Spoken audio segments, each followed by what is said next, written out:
Democratic U.S. Senate candidate Hill Harper is in the queue. Up next on Off the Record, and our lead story, budgets, and then another story. Around the OTR table, Jonathan Osteen, Zoe Clark, and Zachary Gorcha sit in with us as we get the inside out. Off the Record.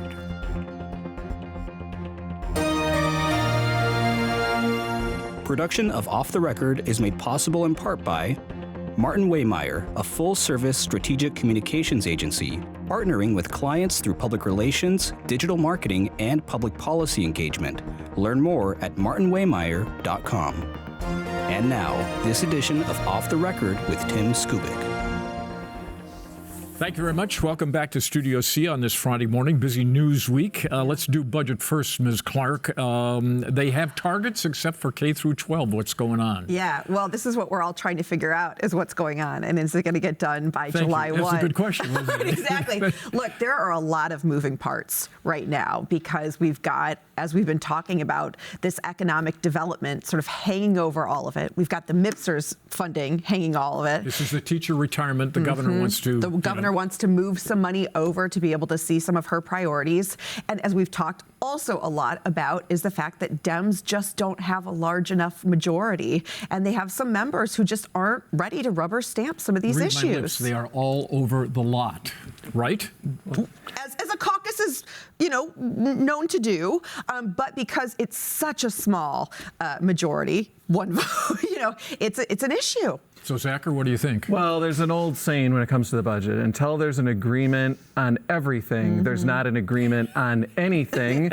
And when you hear things like, well, we have targets except for K-12, I'm reminded of that phrase because the K-12 budget is still one of the big kahunas in the whole budget. It's the fulcrum for the whole piece of... The whole thing. Yep. Yeah. The whole thing. So they still have a ways to go, but I don't think they're miles away. From what I understand, they have a few different choose your own adventure options depending on how K-12 is resolved and what happens with this decision on retiree health care and whether to reduce what is paid into that as the governor wants. Jonathan, out of the blue, the Senate yesterday spoke out on this issue, which surprised everybody. Yeah, well, first of all, we'll see. By the time people watch this, maybe they'll have target agreements. We don't know. It's a fluid situation. Don't say that, Jonathan. Everybody just reach for the click. Let's go get a beer. As of Thursday morning, House Speaker Joe Tate began the day saying, I think we're close. I think we're going to probably get this done today or tomorrow. And then the House very abruptly adjourned without taking up this teacher retirement contribution funding legislation.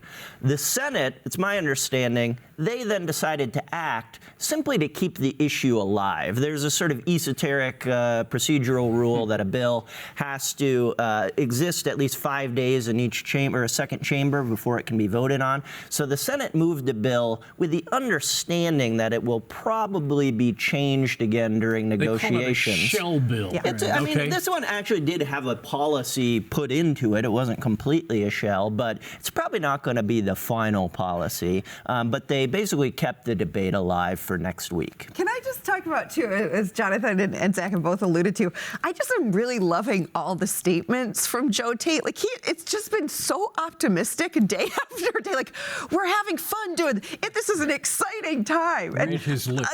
This is what I'm saying. And it's just been really interesting just to keep this sort of positive momentum as we've continued to talk about just what a caucus and what a job this man has right now. I do not have access to his frustration meter, but I'm going to guess that thing is buried. Remember Obama's anger translator? It is a good spin right now from Joe Tate. He announced yesterday, for instance, that they weren't going to vote on this economic development package, and he announced it by saying, it's a great day. We're making really good progress. And then reporters had to say, well, what's happening? And then he acknowledged that they're not voting on it as planned. Which means if you got plans for next week, scrap them. Yeah, when in doubt, a legislative leader will always say progress has been made because it's unverifiable and it's undiscernible. But the reality is that was a setback on the economic development and SOAR, Strategic Outreach and Attraction Reserve Fund, READ, big money to businesses to get them to come to Michigan or stay in Michigan. And that was a big setback that, there was the House Democrats had some hope that this plan that Representative Jason Morgan, a Democrat from Ann Arbor, had floated, that besides setting aside some money for businesses, we're also going to have some money for transit and communities and other priorities of Democrats, that it wouldn't just all be cash for businesses. And they did, it was on the tentative agenda, and it got yanked. And it's not that it's dead, but boy, that is ominous. It's not dead yet. But I think it's interesting too, like how quickly it seemed like that had momentum, right? The bill sort of came, they started talking about it pre-Mackinac, and then Whitmer, unlike the Senate version, was like, ooh, I kind of like it. And then you instantly saw the letters from like Mary Barra and sort of the whole business community. And then there was a whole nother set from like every mayor. And so it seemed like, it was sort of like the momentum was going to happen. And now the sub-story here is, how is the governor doing? Is she winning or losing on this teacher retirement fund? Ooh, I like that pause. Said it all, right? I think, again, as of taping Friday morning, I think it's too early to tell. The sites are really dug in on this. I mean, I like you said, I don't have access to what Speaker Tate and Majority Leader Winnie Brinks are really thinking. She's having fun watching him swing. But I don't think they are invested in this idea of reducing what the state pays into retiree health care the way that Governor Whitmer is. Governor Whitmer wants to be able to speed up this state-funded free preschool for all, and that is dependent really on moving the money from what goes into retired public school employee health care and making it available for something like that. And so they're really dug in, and I do think the legislature, though, is willing to throw what the governor wants under the bus. When I say the speaker swing, he's swinging all over the lot, trying to find something that will fly and get 56 votes. And at the end of the day, will he need Republicans? Potentially. I mean, the thing is, the education budget and this economic development package, we're talking about two different things, but they're getting all mixed up right now. There's people horse trading. You give me one thing on this package, and I might give you a vote on that package. So everything is sort of intermingled right now. I mean, most likely, yes, certainly for the economic development package that may now be stalled, they were going to need at least a couple Republican votes. But Republicans who might have been in position to offer those votes were like, well, you do this thing for, maybe back off the MIPSers thing, and we'd be willing to consider it. Look at the progressives. So juicy. Yeah, the progressives would like a corporate tax increase, okay, and the R's would like an income tax reduction. Neither the twain will meet. Do we agree on that? That's correct, yes. I mean, those are two non-starters. Well, sure, and that's what, Minority Leader Matt Hall has been doing sort of from the beginning. Like a couple of months ago, it was like, well, we want a repeal of right to work. Warm letter to follow. But this is what I mean. It's like, here's the list of the things that that they're bringing to the table for an agreement. That's not going to happen. It's becoming very clear to me that if the SOAR or economic development package is dependent on Republican votes, it is dead. It will not happen. We watched after this idea came out of committee. There were a couple Republicans that spoke kind of warmly of it. They didn't vote for it. They spoke kind of warmly of it. It seemed like they said, we're getting closer to it. What happens the next day? A letter under their names, I'm going to guess Minority Leader Matt Hall had a lot to do with it, goes out with just this list of demands that are non-starters for the Democrats. Matt Hall has really done an effective job of holding his caucus and basically letting the Democratic majority twist in the wind with, they have no votes to spare. And it seems to me Matt Hall's saying, no way, we're not supporting it. All right, so let's move to our second story, which is a state lawmaker was arrested early in the morning. Everybody says nothing good ever happens after 2 a.m., and in the case of Mr. Frisky, that is clearly the case, although he's innocent until proven guilty. But we have those charges out there. But I want to look, what are the political implications, if any, of this story, and are there any? Well, I mean, there's certainly political implications for Representative Frisky. He is in a primary up in his, Charlevoix. He's based in Charlevoix, but up there, up north in that district. And he's got a legitimate, it seems, challenger already. And this is going to, I think, just, add some fuel to the primary challenger Parker Fairbairn's campaign. He ran once before. In 2022. Sure. So he's, done this, it's not his first rodeo, and he even we don't know if Representative Frisky sent out this tweet from a jail cell or if it was scheduled or his campaign sent it, but even at past 3 a.m. or close to 4 a.m. in the morning was tweeting about his primary challenger. So perhaps after his own arrest. I think it goes beyond this district. I talked to a Democratic consultant last night who said, brace yourself for this. There will be mugshots of this representative on brochures going into swing districts, and the theme will be, you can't trust the Republicans.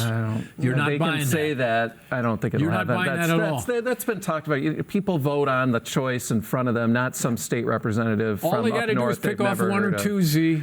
I don't. Here's where I think it could have a broader effect. Now, this is very premature. As of the taping of this broadcast, Neil Frisky has not been charged with anything.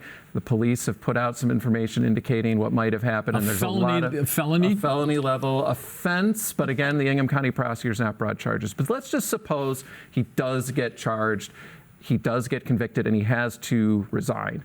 Now, all of a sudden, the House Democrats actually do have a vote to spare because it will only take 55 votes to pass items in the legislature, and they'll have 56. And right now, that's a pretty big deal. So if we get to, say, the lame duck session and the House is down a member because Representative Frisky is gone, that really does change the playing field. Why does he have to resign? Well, the tradition would be if you are convicted of a felony level offense, you do resign in Michigan or you're expelled. But of course, there's nothing forcing him to do that. But do we agree that the political atmosphere out there on alleged wrongdoing by any politician, that bar has been lowered? This is not 30 years ago. He's not going anywhere unless he's convicted of something. Let's be real clear about that. Nothing's going to happen. But if he, again, a lot of things have to happen first. He hasn't even been charged yet. But if he were convicted of a felony, if any member were convicted of a felony, the tradition is they are gone. That has not been the case where we've seen somebody convicted of a felony allowed to continue serving. To Zach's point, we just don't know enough yet. But the implications, like Jonathan and Zach both have said, could be very big. But it's too early to tell. It just is. Do you think the Democrats will use this issue? I think I got a no vote over here. I wasn't sure. Again, I don't think we know enough yet, and I think it's a tenuous conversation to have. I think we just have to see who was involved, what the actual facts were. I know you don't like to keep hearing that, but I think we have to just wait and see how some of this comes down. I do think in terms of, though, the primary that is happening, Jonathan and I actually both were in that district separately last week. We're kind of talking like over here. And I mean, the amount of Frisky signs all over the place, and a 1,000 times more than Trump signs, which I was just a whole nother aside. But the Fairbairn signs, there were a number of them as well. And so I think it's going to be interesting. There's been this whole conversation about Frisky and being part of the Freedom Caucus, right? Who sort of refuses to vote on anything. And so Fairbairn's is sort of saying it's not so much the conservative nature, but I want to go to Lansing and actually work for you. I agree with you guys that you have to be conservative on this because we do not have enough information. We agree on that, right? Oh, yes. Okay, but you also, in this business, you always have to look at the worst case scenario.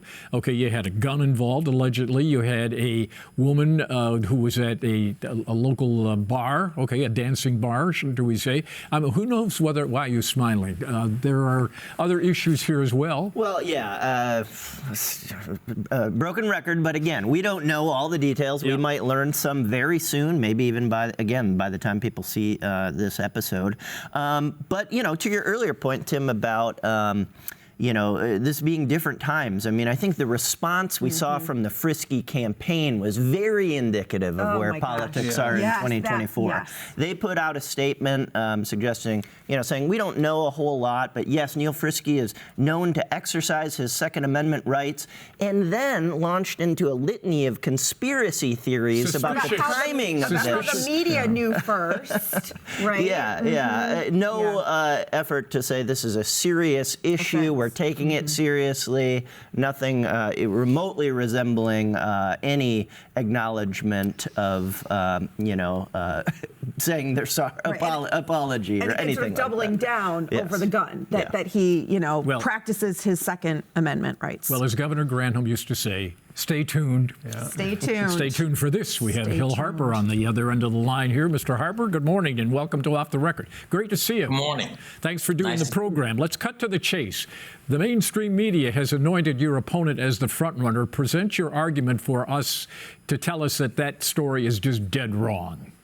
Well, this is a turnout race, and our candidacy, we have most of the real grassroots enthusiasm. I've been so proud of how many folks just come out to our events, who we're meeting with, who we're having, and we're talking about building coalitions. And I think that when we think about the Democratic Party, we're the big tent party where everybody's welcome. So this idea of we're bringing African-American voters out, and together we're bringing Arab, Muslim, and immigrant voters out. Together we're bringing progressives. Just got the endorsement by the Michigan Democratic Party Progressive Caucus, which I think is fantastic. Environmentalists, moms are out. Moms Demand Action in that group. And so, it's fantastic to me because we're truly representative of what the Democratic Party and the best of what the Democratic Party is. And that's a lot of diversity, a lot of different ideas and thoughts about what's going to make this state better, our country better. And we're the campaign with the momentum and the energy. Well, would you concede, though, that she is the front runner? She has more money and she has more numbers in the polls than you do. Does that not make her? Absolutely. She has a lot more money. But the thing is, money's not votes. People vote. Polls. So does the media have, Mr. Does the media have this story wrong? Is she not the front runner? Well, she's the front runner without question. I mean, she's the establishment candidate. And so, but see, that's the interesting thing. When we think about what November is going to look like, and we think about the need of what we need to do as Democrats to win in November, particularly with straight party voting, particularly with RFK Jr. on the ballot. I got a call from a consultant group just about 2 weeks ago saying, wow, you're going to like what you're about to hear. And they basically said that Biden-Harris-Harper ticket is a much stronger ticket in November than Biden-Harris, my opponent, ticket. And the reason why is because we have to turn out those 110, 120,000 uncommitted votes. We have to turn out in big numbers African-Americans to win this state. We have to turn out progressives. We have to turn out these groups that my campaign is speaking to and bringing out and bringing the energy out of. And my opponent's campaign isn't doing it to that degree. Now, certainly, if it's a money race, I lose. No question. If it's polls, I lose. But look what happened in Maryland quite recently. Angela Alsobrooks was outspent 10-1 by a sitting congressperson. And the polls had her down 7 points on election day. She won by 12. And so we got to remember that people are the ones that vote. And we have to tell the true story. And that's why it's so disappointing that my opponent has pulled out of multiple debates that we had on the books and we scheduled. I think that folks want to be informed voters, and we need to be lighting up and engaging with voters to get them excited about voting August 6th in the primary, but also voting in November. And I think taking a page out of Trump's book and refusing to debate because, for the reasons you mentioned, there's a front runner status is a shame because it's disrespectful to the voter, but it's also hurts us in terms of just momentum and voter engagement. Now let's see what Ms. Clark has to say. Well, so let's talk a little bit about what voters might hear at those debates. Can you give me two really specific policy examples that you're different from Elissa Slotkin? Sure. here are two that are very recent votes. She just voted very recently to sanction, she voted with MAGA Republicans actually, to sanction the ICC and them deeming Netanyahu's actions as crimes against humanity and human rights violations. And that's a vote that I think is wrong, just patently wrong and false. So another was voting in favor of FISA 702, which allows for warrantless surveillance of American citizens. I think that's wrong. I think that we all understand that the folks that get targeted the most when it's warrantless surveillance are folks from the Muslim and Arab community, folks from the Black community, et cetera. I think that's wrong. And then, we can go to 2020, and she voted against student loan debt relief. That's a vote that I wouldn't take, right? So those are just three examples of clear votes that I would be completely on the other side of. Let's talk about when you said that you'd be the better general election candidate than Elissa Slotkin. Couldn't she say, hey, look, I ran in a district that is a pure 50-50 district. Donald Trump actually won it once. I've shown a knack for being able to win really tough, nationally focused, expensive races, and that's what the Michigan U.S. Senate race is going to be. How do you respond to that? Sure. I've traveled all over the state. I've been to all 83 counties, talked with voters everywhere. And one thing that I keep hearing is that they don't want their choice for this open U.S. Senate seat to be somebody from the CIA and somebody from the FBI. And they'd like to have a choice of folks with different sets of lived experience. I mean, just think about this. If I'm elected to the U.S. Senate, I'd be the only active union member in the U.S. Senate. I'd be only one of two parents of an elementary age child. I'd be one of very few small business owners. I keep hearing from folks that they don't want their choices to be folks that have primarily made their career as government employees and politicians. The Senate needs more diversity. And I'm not just talking about race. I'm talking about lived experience and a different viewpoint or filter through which folks fight. And folks know that, I won't be bullied. I'm not taking any corporate PAC money. I'm not part of the machine that they know I'll be fighting for them as people more so than any kind of big donor list or any group like that. And I think that they want that choice. They want that kind of choice. Mr. Harper, Donald Trump was in Detroit just this last weekend, and he said something to the effect of, he's been the best president for Black Americans since Abraham Lincoln. And he also attempted to court, Black voters in the city. What do you make of those comments and these overtures by former President Trump? I'll tell you, you can go to my social media and see, I went down to actually protest him coming to the church. And I went down to the church. Okay, my dog is barking a little bit. Sorry.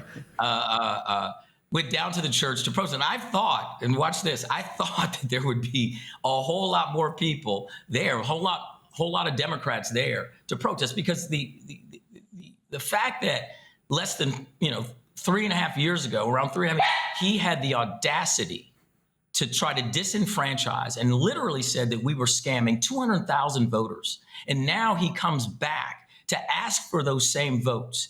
And it, not only is it wrong, is it inappropriate, it's something that we have to check. And so I went down there to check it. I wasn't going to let it go unchecked. And I was really surprised to see that there were very few Dems down there doing. There were a few. There was a wonderful lady that said, "I support you. Glad you're there," and she's handing things out. But the point being is that we have to check behavior that is clearly wrong. And if we keep allowing these things to happen and go unchecked, particularly even the media, we have to say what it is. And so I'm doing my best to do that. And so we cannot allow him to come in here and in one breath say that you're going to disenfranchise 200,000 votes and say that we're scamming, that he actually said that there were more votes than people here and then we were scamming. It makes me angry, and folks aren't falling for it. Whatever they try to say in the media, the Black community, Black Michiganders are not falling and they're not voting for Donald Trump. Let's be very clear. Mr. Harper, you recently signed on to the term limits pledge. One of the things we talk a lot about bringing sort of our congressional delegation is dollars, right? From D.C. to Michigan. And so, somewhat importance is seniority and having folks be able to be chairs of, for instance, Debbie Stabenow of the Agriculture Committee and thus the Farm Bill. I'm curious about your thoughts about seniority vis-a-vis signing that term limits pledge and what that would mean for Michigan. You've got to remember, it's not term limits for just Michigan senators. It'd be term limits for everybody. So the seniority question is really not really a part of that. The idea, though, here is if we truly got rid of Citizens United, we wouldn't need term limits. Now, the problem is that there's so much dark money in our politics that it makes it almost impossible for an incumbent to be defeated in the United States Senate. And the fact is that barrier to entry is anti-democratic. I believe our democracy functions best when there's an exchange of ideas, when there's multiple people who are actually able to run for an office and legitimately have a chance to win. Now, here in Michigan, we have an open U.S. Senate seat and arguably the first truly competitive Democratic primary for an open U.S. Senate seat in like 24 years. It's really incredible, right? And so we need, I believe, that folks want to see the best people representing them. And they want to have an opportunity to vote for the best people and have an opportunity for those people to win. And given the barriers to entry, specifically around money that we have, certainly term limits isn't what I want. I want to end Citizens United. But short of ending Citizens United, term limits are actually a good thing. And most people are actually for them. Mr. Harper, quickly, you have agreed graciously to do an off-the-record overtime segment, but quickly, will you sign the No Tax Pledge? If elected, you will not vote to raise taxes? I won't vote to raise taxes, no. The money's there. So you would sign that pledge? Yes. So let's break this down. During the Obama years, the national federal budget was around $4.2 trillion, 4.4, then went up to 6.2. Now we're announcing a $7.2 trillion budget. The money's there. It's about how we spend the money. And this is what I talk about with voters all the time. I ask them the question, would you rather have your tax dollars go overseas to fund endless wars, or would you rather have it spent here for universal health care that includes mental health care? Mr. Harper, okay, we got to take a break here for closed credits. Okay. Go feed your dog, and then we'll be back with more off the record. I think he has to go to the bathroom, so I don't know. Catch you on the other side. Stay tuned. Go to WKAR.org for OT with Mr. Harper. Production of Off the Record is made possible in part by Martin Waymeyer, a full-service strategic communications agency, partnering with clients through public relations, digital marketing, and public policy engagement. Learn more at martinwaymeyer.com. For more Off the Record, visit WKAR.org. Michigan Public Television stations have contributed to the production costs of Off the Record.